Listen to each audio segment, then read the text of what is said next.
नमस्कार दोस्तों, मैं फिर से हाजिर हूं एक बार आपके सामने एक नए मुद्दे के साथ। मुद्दा सीधा है, सरल है और सजग भी है। इस छोटे से वीडियो में पूरी जानकारी रखने की कोशिश करेंगे, समझाने की कोशिश करेंगे और साथ ही साथ दिखाने की भी लगातार कोशिश रहेगी। देश दुनिया के सबसे बड़ा मामला वर्तमान में ये चल रहा है कि पत्रकारिता जगत का एक वो चेहरा जो बीजेपी पार्टी के लिए, संघ के लिए, लोगों के न्याय के लिए चिल्लाने वाला व्यक्ति अर्नब गोस्वामी अब 14 दिन की न्यायिक हिरासत में जा चुका है। हालांकि पुलिस हिरासत में जाकर के न्यायिक हिरासत में जाना यह भी सफेद पड़ चुका है चेहरा अर्नब गोस्वामी का।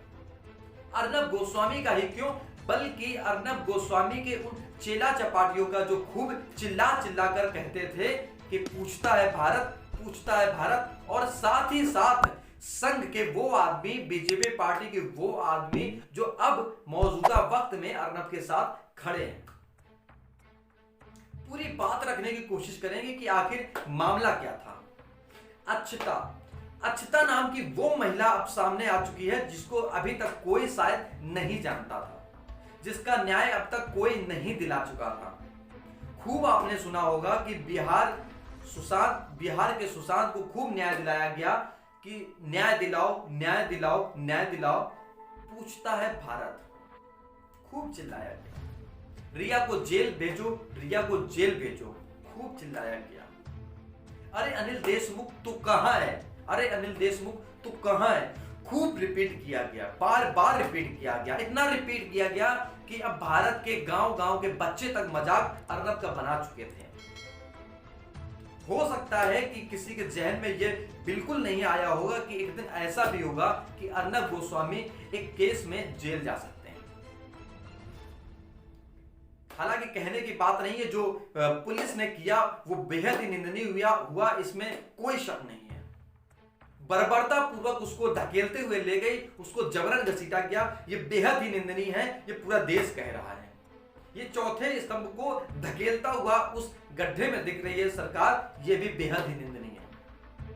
लेकिन इसके पीछे भी एक बड़ा सवाल ये खड़ा होता है कि जो अर्नब के साथ व्यक्ति खड़े हैं, बीजेपी सरकार खड़ी है, जो भारत की सरकार है, उत्तर प्रदेश की सरकार है या अन्य राज्यों की सरकार है, वो क्या सिर्फ उस महिला के विरोध में खड़े हो गए जो भारत की ही महिला है।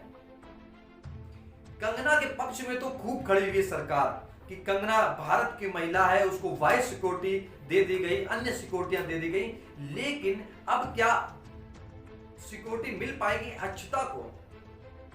अक्षता वही महिला है जिसने आरोप लगाया था, मुकदमा दर्ज कराया था कि अक्षता के पति यानी कि अनुभय नाइक और उसकी मां ने आत्महत्या कर ली थी।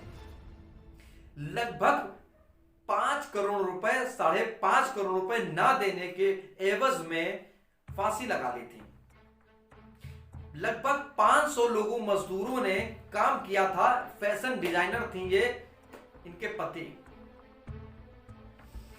कहना ये बिल्कुल भी गलत नहीं होगा कि जो इस समय अक्षता कह रही हैं, उनका ये कहना है कि जो रिपब्लिक भारत तैयार किया गया वो मेरे पति और मेरे मां के खून से बना हुआ ये पूरा ऑफिस दिख रहा है।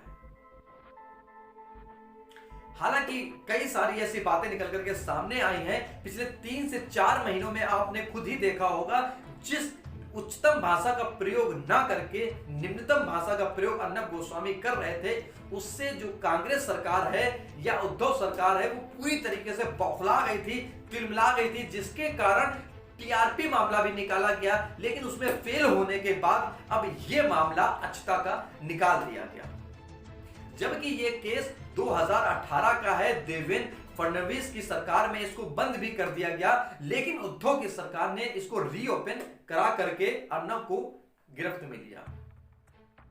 सरकार चाह भी रही थी कि किस केस में हम अर्नब को फांसे, वो अपने मंसूबे पूरे करना ही चाह रही थी कि उसमें हाथ बटा दिया अक्षता ने।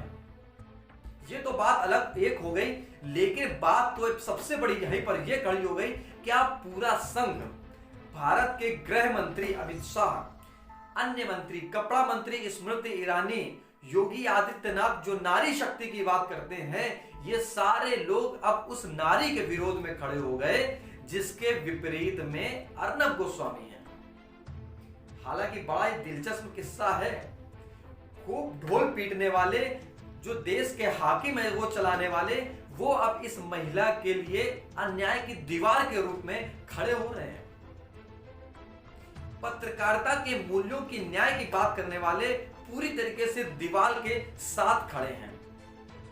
क्या लगता है कि एंकर की सीट पर जब कोई व्यक्ति बैठ जाता है तो क्या बुद्ध हो जाता है? क्या खूब चिल्लाता है कि रिया को जेल भेजो, रिया को जेल भेजो, जिसके कारण से वो जज भी बन जाता है।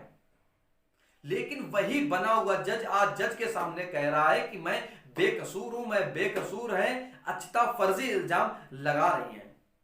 हालांकि आने वाले वक्त में क्या होगा, कैसे होगा, क्यों होगा, सारी जानकारी रखने की कोशिश करेंगे, फिर से समझाने की कोशिश करेंगे। मुद्दा बड़ा दिलचस्प है।